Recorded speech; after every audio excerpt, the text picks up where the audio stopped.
markanna waxaad ku soo dhowaataan barnaamijka dhaqanka iyo hiddaha axmed faarax cali idaaja ayaan la socodsiinaya.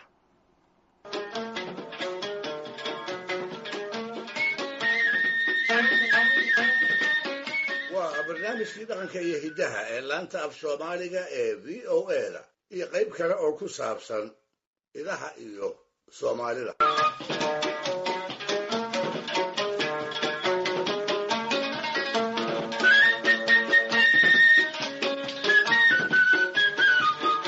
dhegaystayaal, laga soo bilaabo markay ifka u soo baxaan ilaa ay ka dhintaan, dadka, xoolaha iyo guud ahaan noolaha oo idili waxay maraan heerar dhowra oo sii jiritaankooda la xidhiira. ilmaha laxduna waa la midoo kolkuu dhasho waa nayl ama waa nayl hadduu lab yahay, wadajirkoodu waa naylo. maalmaha ay dhashaan milcis baa la yidhaah, ayaama kadib cadcadday baa lagu magacaabaa. dhowr toddobaad markay joogaanna waa baraar. 5 bilood kadib bay haddana magacyo cuscusub la baxaan. dhadigu waa sabeen, haddii kale oo uu lab yahayse waa wan. sabeentu markay curato laxbay u gadoontaa. wankuse weligiisba waa wan oo magaciisu isma bedelo, inkastoo markuu 6 ama 7 jirsado tilmaamo gaara loogu daro, sida wan joogaa ah, wan jiraa ah, wan subag madooba ah, wan jabsaday, wan afcadda ah iyo malaha qaar kale. badanaa naylaha iyo hooyooyinkood waa la kala reebaayo inay la soofaan looma oggolaado, iyada oo laxda caanaheeda ay markaa dumarku eexaysanayaan ama la diidaayo siday ugu noqnoqonayso in nayshu ay habarta nuugmada ka badiso, dabadeedna ay dhogar xumaato. markay kala guraan ee la isku sii daayana isla joog baa lagu magacaabaayo in reerkali hilladan yahay ayay astaan u tahay.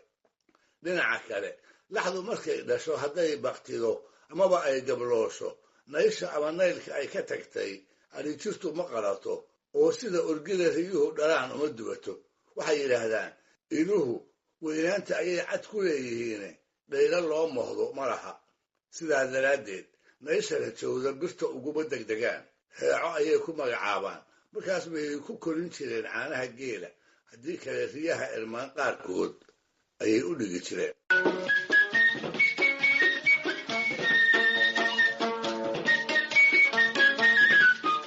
iduhu nolosha soomaalidii hore meel sare ayay kaga jireen.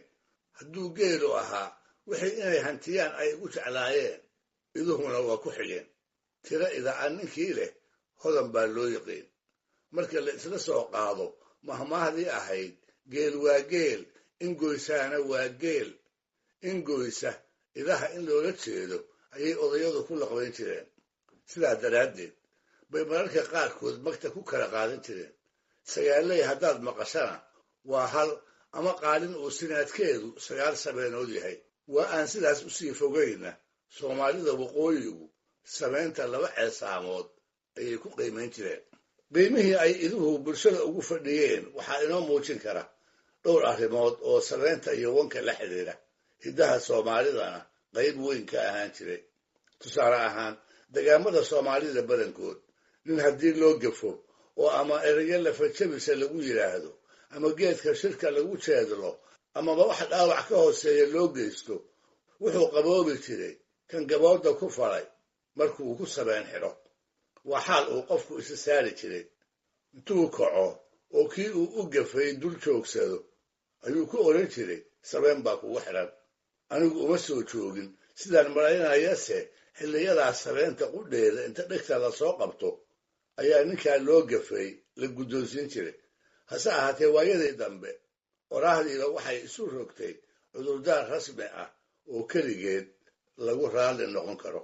caana ahaan idaha waa la maalaa, waase kala caana badan yihiinoo degaanka markaa lagu dhaqo iyo cimiladiisa ayaa kala horraysiiya. waxaa caano badan lagu sheegay kuwa dhulka qabow lagu haysto sida sanaag iyo galbeedka, laakiinse kuwa dharaartii harsada ee geyiga kulul jooga caano loogu xisho ma laha. gobollada dhexe gabadha foodleyda ee adhiga raacda looguma tago. iyada ayaa duhurkii markay hooska dhirta ku soo ururaan iska sacabsata.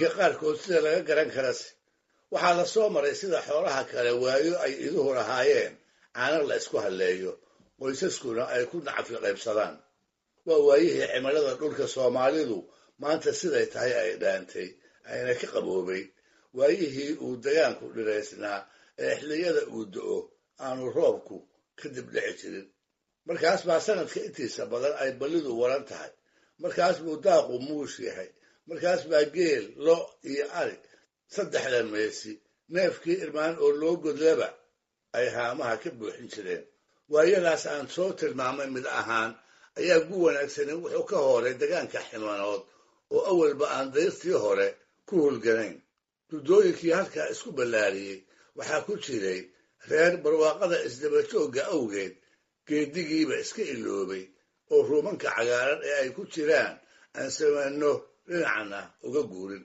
maalintii dambe ayaa waxaa isagoo oo ballan hore ku socda reerkii soo gaaray ugaas magac dheer lahaa oo kuwii ciideed ka mid ahaa iyo rag kale oo weheliyey gabadh uu jeer hore reerka ka doonay laguna ballamiyey in guga loo dhisi doono ayay dantiisu ahayd tiro ay ahaayeenba xoolihii yaradka ahaa waa ka soo horreeyeen dhallinyaro uu u soo dhiibay ayaa kol hore reerka soo gaarsiiyey oo gabadha aabbaheed iyo walaalaheedba guurka ugaaska raalli bay ku yihiin aroos si fiican loogu cayaaray ayaa xigay aqal buur la eg ayaa aqallada qoysaska kale meel ka yara durugsan looga dhisay ninka sidaas oo kale inanlayaalka u noqda waa la iska xil saaraa waxayna ka ilaalin jireen inta uu reerka dhex joogo wax uu ka cawdo gaar ahaan cunnada sidaa daraaddeed waagii baryaba ugaaska arooska ah waxaa laga durduuri jiray hilba siyaalo kala duwan loo soo wanaajiyey iyo caano dhay ah oo xoolaha laga soo liso uu in badan isweydiiyey asi uu garan waayi jiray wuxuu iska dareemay xoog dheeraada dhaadanaan dhowaan ku soo korodhay iyo firfircooni aanu lahaan jirin habeenkii dambe isaga oo weli dhadhankooda la yaaban ayuu afadii cusbayd wuxuu ku yidhi horta caanahan aad isiisaa maxay yihiin oo ugaas waa caano idaade xaggiinna ma waan laga aqoon show waa gartiise dhulka uu ka yimid iduhu si wacan uguma dhaqmaanoo tayadoodu kama sorrayso sidaa darteedna cidi caana kama sheeqaaqdo ubadka ay dhalaanna lalama wadaago isla habeenkaas buu dhaar ku maray sid iyo saaq si uu u geeyaba idaha caanahaas leh inuu guryahooda geeyo taasoo macnaheedu yahay sidii geel intuu ku soo duulo inuu cidda haysata ka dhaci doono